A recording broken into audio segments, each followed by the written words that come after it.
देखिए, मेरा मानना यह है कि जो कल वाली रणनीति है ना, वो आज भी काम करेगी। और इसीलिए मैं इनफैक्ट आपको लगेगा कि मैं कल वाले पॉइंटर्स रिपीट तो नहीं कर रहा हूँ, मैं कर रहा हूँ। और इसीलिए क्योंकि कल एग्जैक्टली यही हमारी रणनीति थी। कच्चे तेल से जुड़े हुए स्टॉक्स जो थे उनमें हमने SIP की बात की थी। उनमें आप रिटर्न्स देख लीजिए पिछले एक महीने में ज़बरदस्त, चाहे एशियन पेंट्स हो, चाहे पिडिलाइट हो, चाहे इंटरग्लोब एविएशन हो, चाहे कोई भी स्टॉक हो, ठीक है। इनमें अगर आप पिछले एक महीने का रिटर्न देखेंगे, सबने अच्छे रिटर्न्स आपको बना के दिए हैं, ठीक है। Strong PSU banks, NBFCs, autos और रियल एस्टेट, ये खरीदें। हमने कल भी बात की थी।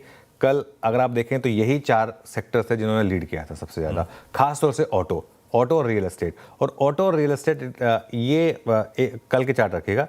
ऑटो और रियल एस्टेट खासतौर से क्योंकि ये सबसे ज़्यादा रेट सेंसिटिव है, तो इसकी वजह से यहाँ पर SBI की हमने बात की थी, लार्सन एंड ट्यूब्रो की बात की थी। 2 स्टॉक्स की लार्सन एंड ट्यूब्रो शायद निफ्टी की तेज़ी का लीडर बन सकता है, और SBI ये भी शायद आपको यहाँ से थोड़ा सा सपोर्ट कर सकता है। इसके अलावा और हमने कौन सी बात की थी, स्ट्रॉन्ग NBFCs, जिसमें उन्होंने स्पेसिफिक नाम लिए थे श्रीराम फाइनेंस और बजाज फाइनेंस। चोला और बाकी स्टॉक्स हमने ChatGPT में डिस्कस किए थे, लेकिन अपफ्रंट हमने श्रीराम फाइनेंस और बजाज फाइनेंस की बात की थी, ठीक है।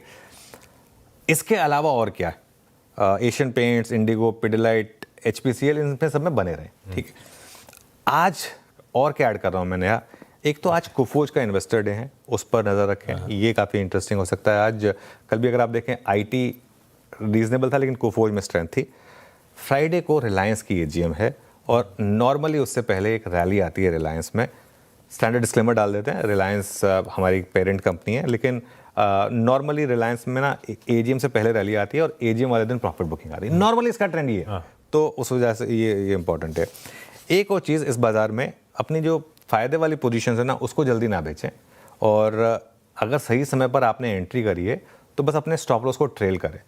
क्योंकि क्या होता है ना, दिक्कत सबसे ज़्यादा कहाँ आती है लोगों को, वो अपनी फ़ायदे वाली पोजीशन को बेच कर जो अगली पोजीशन में आते हैं ना, वही सबसे ज़्यादा लॉस होता है। आप अपनी जो, अगर आप एक विनिंग स्टॉक में ना उसमें बने रहे और अपना स्टॉप लॉस एडजस्ट कर लें। और एक चीज़, इस मार्केट में अगर आप घाटे में है ना, तो मतलब आपका स्टॉक गलत है। बहुत सिंपल लॉजिक है। अब वो बाई चांस किसी दिन चल जाए अलग बात है, लेकिन अगर इस मार्केट में भी आप घाटे वाले स्टॉक में हैं, तो या तो बाहर निकलें या एक स्ट्रिक्ट स्टॉप लॉस रख लें, ठीक है। और एक और चीज़, पोर्टफोलियो को रिविजिट करें। अब एक समय आ गया इस मार्केट में अपने पोर्टफोलियो को रिविजिट करने का। प्रोफेशनल एक्सपर्ट्स होते हैं जो फीस लेते हैं, 1 टाइम पोर्टफोलियो रिव्यू की फीस लेते हैं, उनको दे दें। उस इन्वेस्टमेंट से डरे नहीं, कोई बुराई नहीं है उसमें। ये मत सोचिए कि जो आपके 40-60% गिरे हुए स्टॉक है ना, जब वो वापस आएंगे मैं तब बेचूंगा, वो एक गलत अप्रोच होगी। आपको ये आपको तो चाहिए ना कि यहाँ से स्टॉक 40-60% आए तब मेरा पैसा बनेगा।